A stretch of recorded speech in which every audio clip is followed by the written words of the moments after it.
Good morning. Morning. The trio is back, baby. It's match day. I'm excited. I hate 8 o'clock kickoffs. But you know what? I'm excited. We're kicking off the weekend's Premier League football this weekend against Aston Villa at home. Another home game after which feels like a loss to Palace on Monday. How are you feeling?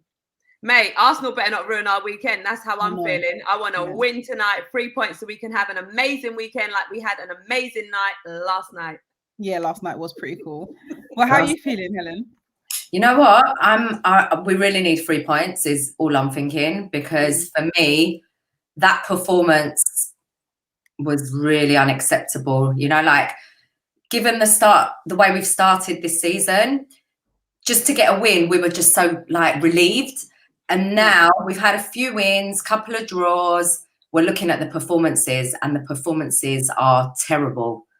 So we need to fix up fast. The thing is with me, though, I feel like Aston Villa's a lot harder game than Crystal 100%. Palace. But Crystal Palace, they played very well, especially in the second half. They've got talent in their team. I don't think people are understanding that Crystal Palace had good attacking forwards in their side without Zaha even being there. The likes of Elise, I know he's young. He came on, assisted Edouard, who Arsenal wanted for so long. They've got that quality in their team, and so do Aston Villa. From the back line all the way up until the attacking line. And if Leon Bailey's back, then they've got Danny Ings. They've got, do you know what I mean? There could be a problem. They are a problem. They're a strong team. They're well coached. They're very organised. They've got strength in depth all over the pitch. They've got a fantastic goalkeeper, like we know. Yeah. He's going to always come to the Emirates looking to keep a clean sheet. Yeah. So, you know, we've got to take them seriously. It's not going to be an easy night. And my biggest concern is our star boy Saka. He hasn't trained since the Crystal Palace game as well. So, you know, that he's going to be... Wait, didn't I see him in the training pictures, or am I going crazy? As far as I've heard, he hasn't trained since that game. Yeah, he's not in them. Yeah, I think he has. So that's a major concern for us, because he's fundamental, you know, as part of our setup. Yeah, I mean, it goes back to something we've discussed in the past. I'm not happy about the way the referees are not protecting these players, because he has been targeted in every single match, 2, 3, doubling up on him. The kind of challenges that are going in, we kept saying he's like the new Grealish. Do you remember how long ago we were laughing, not even laughing, but like saying, how many times is he going to get these terrible tackles? How many times is he getting like fouled in every single game? Like, it's going to lead to a serious injury. He was in training. Oh, he's in training. Yeah, okay. When was that? That's the training pictures after Palace game. Oh, okay. Yeah, so don't worry too much. Yeah, no, I'm not worried. Down. That was on Thursday. That was yesterday. So yeah. Okay. Yeah. All right. So he's in training. All right. Well, even if he doesn't start, I mean, to have him on the bench as an option, you know, if he needs to come on and impact the game. Yeah. It's helpful for us. I just think we need to look at how we're actually looking after him, because I feel like, yeah, he's young. Yes, of course he wants to play. He's hungry, but I feel like he needs to be protected slightly, because I am concerned that one of these horrendous challenges against him could end up being we're really lucky it wasn't worse. What happened the other night? I mean, that was unacceptable. 100%. Apparently, Mike Dean, is he going to be refereeing this weekend? Apparently. Oh, I hope not.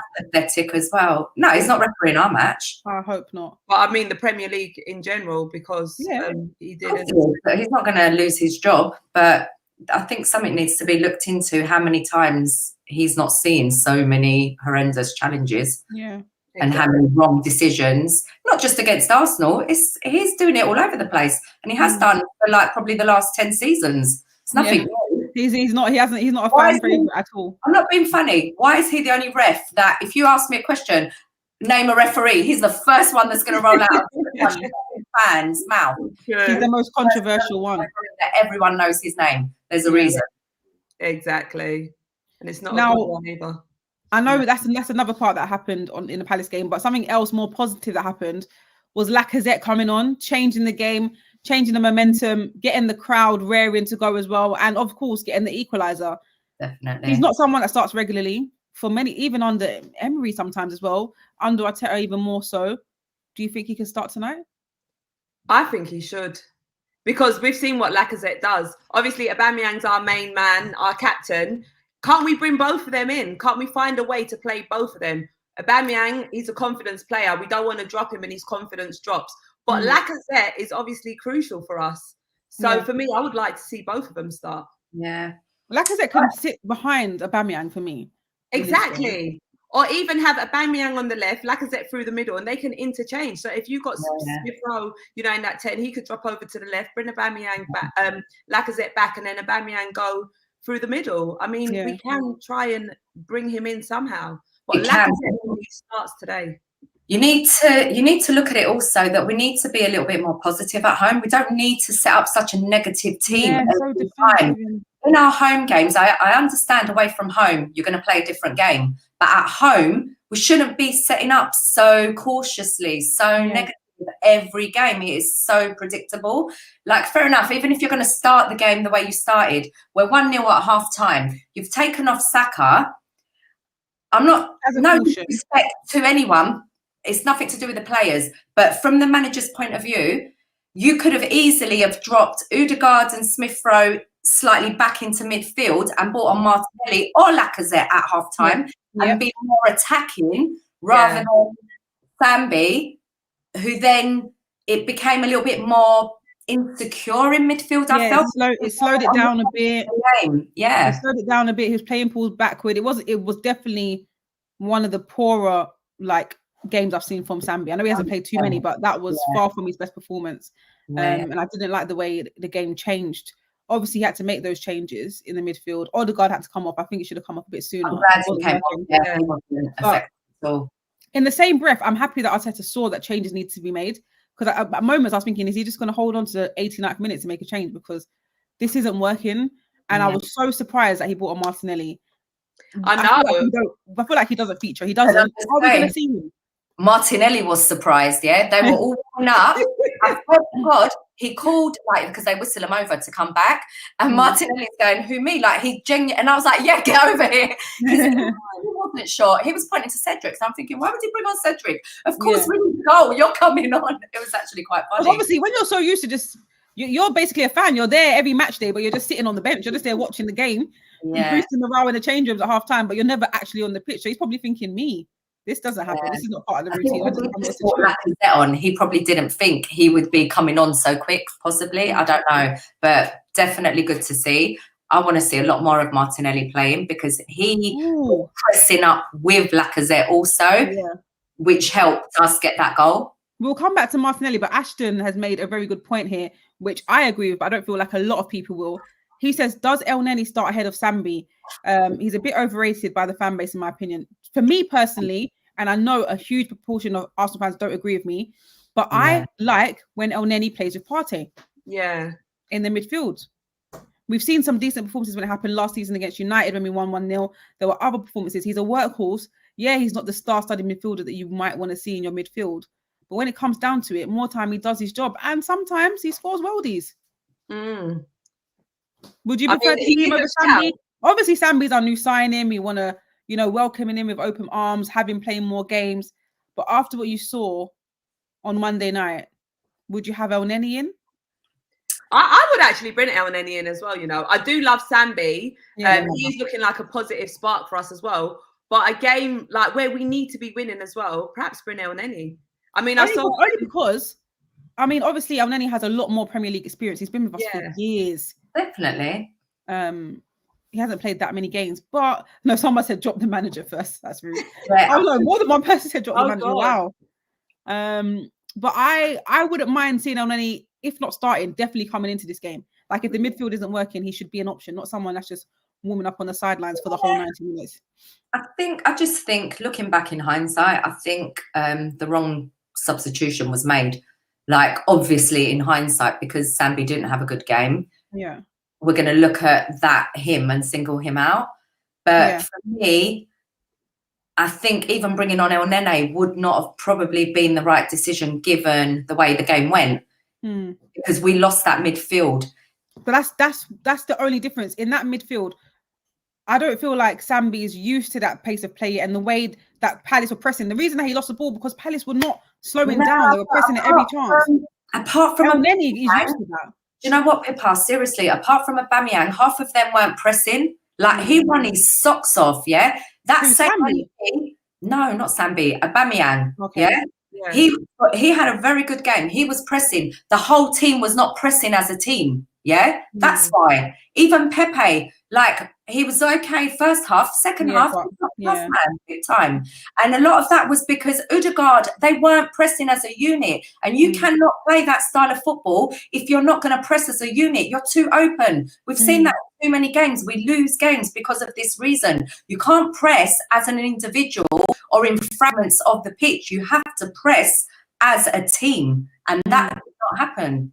And that's why. I'm honest with you, if I'm honest with you, Sambi does get a bit of a blight for making mistakes like that because he's new to the league and I know football's a universal game. Do you know what I mean? But it's a different type of football in the Premier League. And at some point, he's going to have to make those mistakes. It's better he does it now, early on in his Arsenal career, than later on when hopefully in years to come, we're actually competing.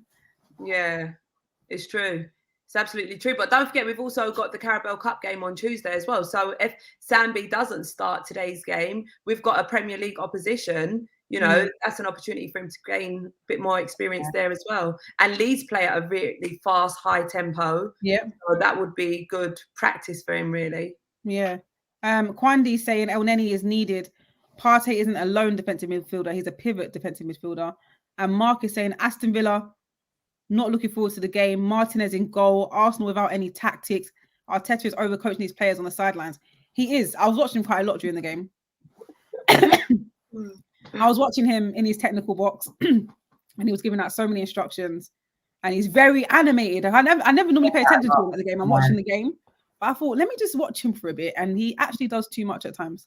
Yeah. You sit right next to him, Helen. I see it all the time. I see it week in, week out, every single match. And if it isn't Arteta will sit down the little man. If we've got a cross or there's... I don't know his name, sorry. Yeah, I saw him after the game, you know. The little one. Whenever there's piece, he'll get up and instruct them on how to defend and set up for the set piece. So literally, they kind of take it in turns. But why do they keep doing this? Why are they just not allowing the players to play? Instruct them in training. Instruct them at half time. Give them analysis at post match. Like, allow them to express themselves on the pitch. Like, there was Charlene do this, Charlene do that. I'm going to be like, I'm going to explode. Do you know what I mean? Like, let the players play. There was such a huge difference between Vieira and Arteta on the sidelines. That's what I was paying attention to. I was paying attention to what Vieira was doing and what Arteta was doing. And at the end of the day, they both got the same result, but two different managerial styles. Very different styles, yeah. So it was very interesting to see. Is Arteta going to sort of slow down on this? Because this has been an ongoing issue. I mean, like, we've been complaining about overcoaching the players. Say that again? Is he going to, like, slow down on this? Because we've been complaining so long about him overcoaching the players and just not allowing them to express themselves. I would think it's his style, Charlene. If you're a talker, if you're a shouter, how do you rein that in? How do you change? Even if they're having great performances, I can't just see him sitting back and being relaxed because it's not his nature. It's clearly not his coaching style or his managerial style. Like Wenger for years, you know, we saw he wasn't very animated. He wasn't, occasionally in the later years, he got a little bit more so, but he was quite chilled. You know, we often heard stories, they'd go into the dressing room at halftime, he wouldn't talk. Yeah, I heard that. So I find that even more intimidating. It's like, are you going to say something? You're going to end up sitting there in silence. Can we talk to each other? Like, what's going on? So, ladies, as parents as well, if we bring it back to our children, if you're constantly telling them to do something, what are they going to do? They're not going to do it. All right, it's the same. Like, are they going to be like, can you shut up? Like, the more you tell me to do it, the more I'm not going to want to do it. You know. So let's just reflect that onto the pitch. The more you're telling these players what to do, you know, during match, leadership style. Is it like a dictator leadership? I feel like it's very clear that he doesn't like players expressing themselves, because if he did, then we'd see Martinelli start more often, because clearly that's a player that likes to express himself. We saw it on Monday night where he was in the corner, two players on him, and he was doing all these tricks and flicks to, like, he still had the ball. But the most frustrating thing was everyone was so fascinated that all the Arsenal players just stood there and watched him. Nobody came forward to help him out. so we could find the pass. There was no movement. They just stood there and watched the little wonder kid do all these little tricks with his feet, and it's like, oh, it's like, but no. He's got no help. He's got no outlet, and you know, you can't do it all on your own. You're not a one team. You know, you can't rely on one player solely to carry the team. You just can't. So they need to. They need to move. They need to express themselves more. They need to show for each other. I don't know. I feel like we just keep going back to the same scenario of we don't know how we play. We don't know what our style is. We don't know what our identity is. Yeah, we had a couple, like we had one good first half really all season for me. That was the Tottenham game. Minutes. It was not even 90 minutes because the second half, we weren't great. We lost the second half in effect because they won 1-0 the second half in that match. So it's like we can't give a performance of a solid 90 minutes, and that is worrying. Yeah, why is it like that? Our second half performances seem to just decline so much. God knows. Clearly, that's something Arteta's doing. But because do you remember under Emery, our second half performances would always be better. It was the other way around. It was stronger in the second half. Yeah. I mean, why can't we have two strong halves? Yeah, but that's the thing. Do they not have the capacity to kind of play for 90 minutes at that intensity? Or I think it's the way he's asking them to play personally, because either the players are probably not good enough, in honesty, to play that style. Because he's almost asking them to play like Manchester City play. Yeah, he is, but it's not Manchester City quality. We haven't got those players. Yeah. So for me, he needs to find his own style and adjust it to the players that he has. You need to play to your strengths. You need to be able to analyse the players you've got and work to their strengths to be successful. You can't you can build a team around someone else. You can't be someone else. Yeah. You need to be your own authentic. Strength. Yeah, you need to be authentic. You need to. We identify as fans. Our best assets are the younger players. Hence why we've been saying for so long, if we're going to take this knock to be so poor, as fans, we'll take it if the progress we see is that you're rebuilding with the younger players. That's where a lot of the frustration has come from. Because when we were seeing the same dead wood players, hence like the term that fans were using, playing, we're not happy seeing that. But if we're seeing you're picking younger players, a bit like the Lokonga debate, and we lose, we'll take it because he's new. We're buying into If you're going to go back to El Nene and we keep losing, the fans are not going to be happy because we're not moving forward. So this is the concern for me as a fan. I want to see. We can't. It's like you're going around in circles. You're like a headless chicken. True. Like we are going around in circles because look, and I was going to bring up this point for my MSA TV. Great point. I'll get to that. But it's like for me, for example, I'm not Xhaka's biggest fan. Everyone knows that. But it comes to the point where on Monday night I'm saying the midfield miss Xhaka. I shouldn't be saying that. Do you know what I mean? We shouldn't be missing Xhaka at all. We should be looking past Xhaka. But in that game, we needed a Xhaka in that midfield. But Xhaka, it's annoying that we should be looking at these other options when for me, moving past those. The sign of a good coach, is that you have such a strong style and identity that whoever you ask to do that job, or any business model, this goes beyond football, If your team is so good, anyone should be able to come in and play that role, and you should still be able to win the game, That is the sign of a good team. We are not there. We are so far from that point that it is concerning now, because we shouldn't be saying, like you say, we miss Xhaka. Why did we miss Xhaka? Because the midfield looked rubbish. Yeah, that's why. And it's not to say it would be any better under Xhaka, but at least you know that at some games he can perform well. Yeah, but the thing is, if it was Xhaka and that happened, he'd be getting the blame. So the blame, I guess, ultimately has to go beyond the players in this scenario. So I was going to go back to MSA TV's comment. He said, yes, we can all blame the coach.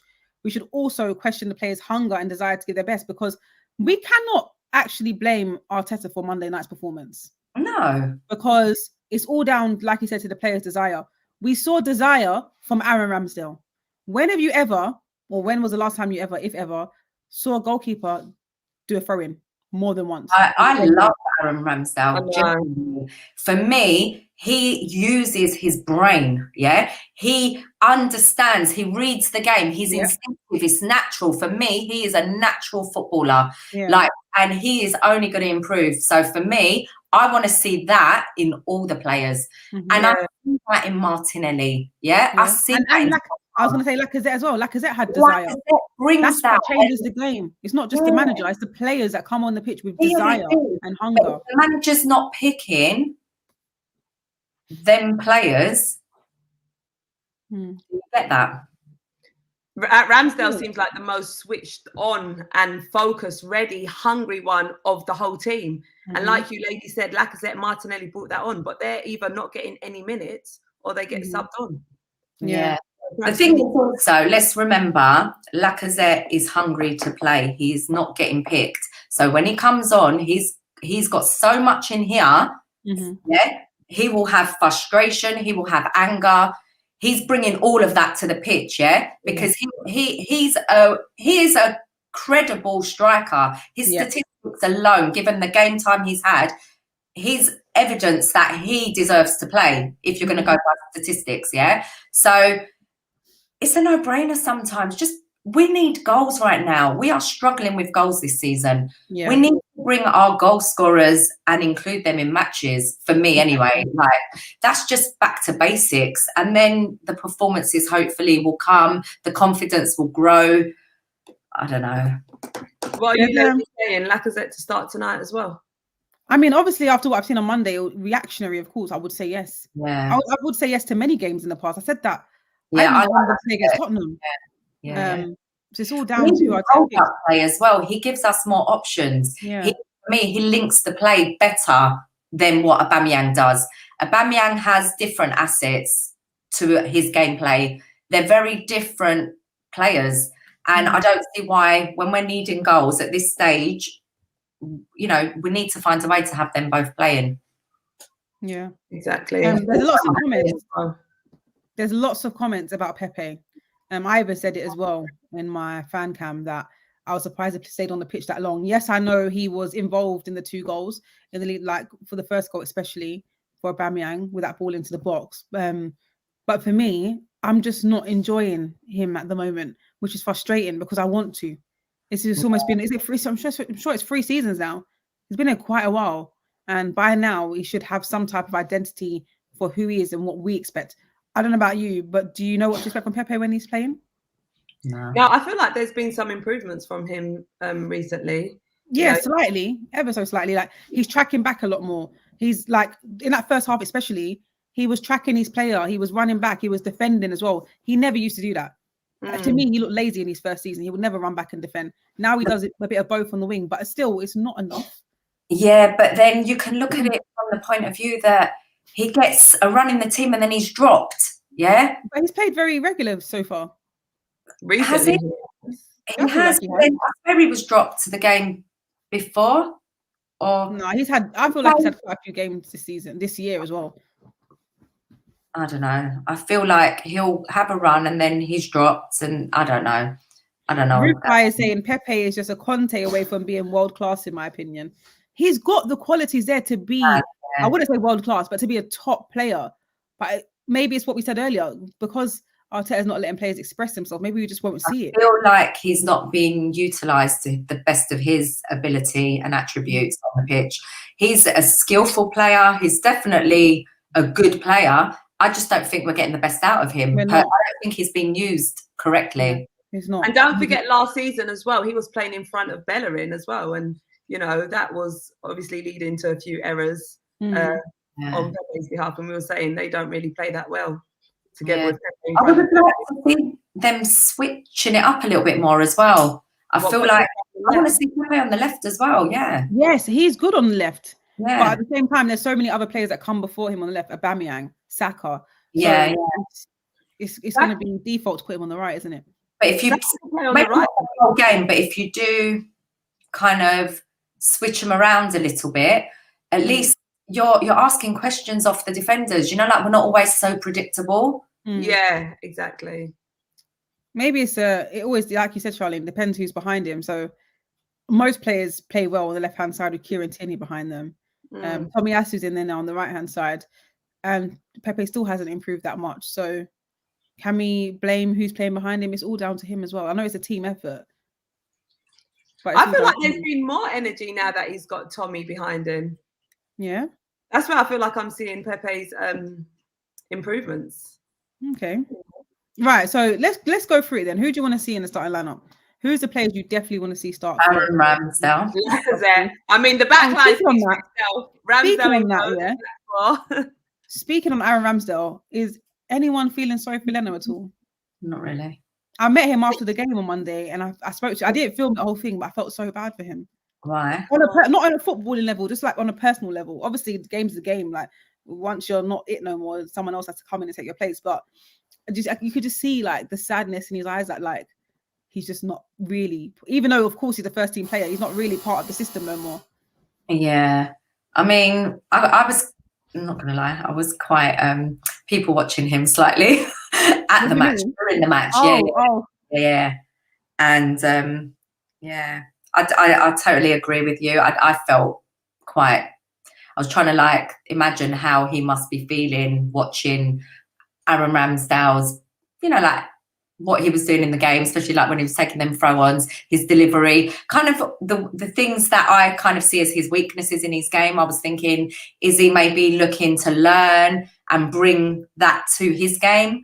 Is he thinking, I can't bear watching this, Yeah. Because to be honest, so many things must be going through his mind. Like you said, when you're seeing Aaron Ramsdale take throw-ins, he's probably thinking, I've never thought to do that. I've probably never done that. Why is he doing that? Should I be doing that? Is that why he's starting? Is that why I'm not? That's what I was thinking because I was seeing him and he was chewing his gum and he was getting like, he was chewing harder at times, especially. But what I did like, and I will say, bless him, when Aaron was coming under it, that mad save he done in the second half when he just threw himself proper like cheering him and like who, Leno? He's there, and that was really nice to see. No, lots of that. He is there. He is invested, but obviously, it's not an easy life for anyone in wherever they're at in their journey, in their career, or everyone's emotion. It's an emotional rollercoaster life, isn't it? But nobody, no player, in most jobs in the world, to be fair, nobody is safe in their positions. Yeah. Once the next best thing comes along, that's it. Your time's up. No matter what your contract says. Exactly. But yeah, it's a hard one. And Lacazette's in the same position. Lacazette's almost in a worse position because he's got less time on his contract and Arsenal aren't offering him a contract. So when he comes on, he's hungry. It'll be interesting to see Leno if he's more vocal because he's quite quiet. I've never really noticed him really command from his goal. Even at set pieces, I don't see him like telling the defender the ways. I just don't see him that vocal. So it'll be interesting to see, like you say, if he changes. Yeah. I mean, but how is it going to impact his confidence? Because obviously, like Leno's number one. Now Ramsdale's come in and he's a much more confident goalkeeper, as we see. He's getting man of the match performances and just his whole characteristics, the way he carries himself and everything. And I mean, how is Leno going to feel confidence-wise? Well, this is where his character will show, Charlene. This is about what you do next, isn't it? Yeah. And hopefully he'll just learn. All you want is to learn in life. You're never too old to learn, wherever you are in your journey, in your career. Yeah. It's true. And I agree with Yard Gunner. Yeah. Ramsdale is our signing of the summer. As you can see, the whole topic of our show has turned into Ramsdale. Yeah, I agree with that too. All right, so who else is in the starting 11 for you? Ramsdale, Tomiyasu. Who's your centre-back pairing? Ben White and Gabriel. I wouldn't change that back line at all. Tierney on the left. Yeah. Midfield now, that's the questionable one. It's a hard one. Who's going in? Thomas Partey. It's most likely will be Partey and Lokonga. Yeah, I mean, I don't mind either one. Even if El Neni comes in, I wouldn't mind. Let's see what El Neni's saying. I wonder if Arteta will even feature. I wonder if Arteta will even feature him in any games, because I saw the post this morning that Edu wants 7 players out by January, and El Neni's one. Yeah, Maitland-Niles is one. Leno is one. I can't remember the other few. Yes, after making him stay. Who are the players? Because I haven't seen all the players. Let me get it up. Let's see if I can find it quick enough. I can't really see. Kolasinac is 100% one of them because he's still here. Who? Oh, Kolasinac, yeah. So Kolasinac will be one. What about Lacazette? Another one? Because I'm trying to guessing find it's it. got to be the players on silly contracts, like on a lot of money. You're going to want to streamline. Here we go. It's Leno, Chambers, Kolasinac, El Neni, Maitland-Niles, Nketiah, and Balogun on a loan. Okay. But my point is, Ainsley Maitland-Niles had a cry out on social media. You made him stay. Yeah. And now you want to get rid of him again. That is odd. I don't understand. Bizarre. That is very odd. And what's happening with Rob Holding? Oh yeah. I would have thought he'd be one they'd be looking to sell personally. I mean, we can't get rid of everyone. We need substitutes and we need players for our cup games. We just have a starting 11. The rest can go. We don't have Europe, so we want to clear out as much as possible and go again in the summer. And yeah. Holding been on the bench. I can't even remember. Who? Holding. Yeah, he was coming up the other day, yeah. I'm not saying get rid of him, but I don't know. But he looks, you know why you didn't recognise him? A long time now, and if he can't secure a starting position, they're players of asset. They're on contracts. I'm guessing you've extended their contracts to hopefully be able to sell them. No, that's how I would view it. He just got a new contract, didn't he? Yeah, last year. He's one of the ones that re-signed. Or was it this year even? If we've gone and spent all that money on Ben White, have you re-signed him to have him sitting on the bench? Yeah, it makes no sense. Yeah. I don't think Charlene realised he was on the bench on Monday because yeah, he was. We got a whole new look. You didn't recognise him. He's got a whole new look. Hair on. Right. Jesse's gone with a 4-2-3-1 formation with Ramsdale in goal, Tommy Asu right back, centre backs Ben White and Gabriel Tierney. He's gone for a midfield of Partey and El Neni. Okay.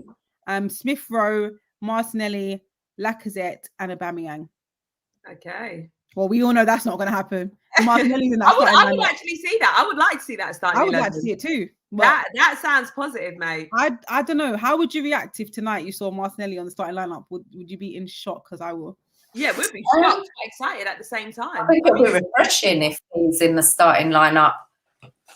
Personally, he brings energy, and he. Did you notice that he dropped Pepe there? Yeah, I did. Oh yeah. Pepe ain't been great. Yeah. So and Pepe's good to bring on anyway off the bench. Yeah. It's not like you're going to drop him and not use him. Like maybe mix it up a little bit here and there. Yeah. Obviously, I don't know what they've been doing in training all week. I don't know what level they're at. If Pepe's on it, play him. If he isn't, drop him and bring him on at 60 minutes. Right, a serious question here. Serious question. Take your Arsenal hats off for one moment. How do you genuinely see this game going tonight? 1-1 draw. Ooh. If I come as a neutral. How about you, Helen? Even a 0-0. I don't think it'll be a 0-0. I think at best we'll get 2-2. At best. So yeah, if I take my Arsenal hat off, if I take my Arsenal hat off, what I'm about to say next, if I take my Arsenal hat off, what I'm about to say next, I will get trolled for, and everyone will tell me I'm not an Arsenal fan because I see Villa winning this 2-1, 3-1 if we play like we did on Monday. If I'm very honest with you, if I put my Arsenal hat back on. See, look, okay, I'm not the only one. See, it says 4-1, and I'm an Arsenal fan. Right, I'm not the only one that thinks that. Then, but if I put my Arsenal hat on, I'll say a draw. But I genuinely see Villa winning this. If I'm going by what I've seen. I'm with you all day long because Villa are a beast. You know, they're a lot better than Crystal Palace, and that's no disrespect to Crystal Palace. And is Leon Bailey back? I think he might be back now. Potentially. I don't know. Without him, they're still the same. Look at their threats. They've got Watkins, they've got Ings, they've got Matty Cash, Target. They've got untold players. Yeah, McKinn. They got players. He's one of the best players within the Premier League right now. Who? For the last McGinn. For the last 2-3 seasons, he's like one of these players that no one seems to really talk enough about. He pulled us apart last season in both matches. Listen, even before last season, I think this was the first time I ever came across him. I didn't know him before this game. Yeah. It was under Emery about 3 seasons. I can't remember how many seasons ago. And he scored against us. And I remember saying, who the hell is John McGinn? Because the goal was mad. And I was like, who is this? Who is this guy? And from that day, I've never forgotten John McGinn. Yeah, me too. And you're right. It's been more than 2 seasons because it was under Unai. Yeah. He's that good. He's that good. But because he's not your tall, stereotypical, good-looking baller, you know, like that bowls about, you know, like flashing it up. It's like no one knows him. But I prefer that. I'd love to have 10 players like that rather than these sport little brats. Rather than people that are coming just looking pretty. We want to see results on the Yeah. Here's a positive here. Well, he's kind of getting on to us, but JID says, oh wow, we are only one of only 4 teams unbeaten in 5 matches, and you guys think we will lose based on one performance. Wow. No.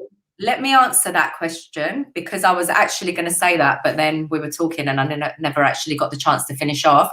I said 2-2 for the simple fact that I believe Arteta will be lucky enough to carry on this unbeaten run with a draw.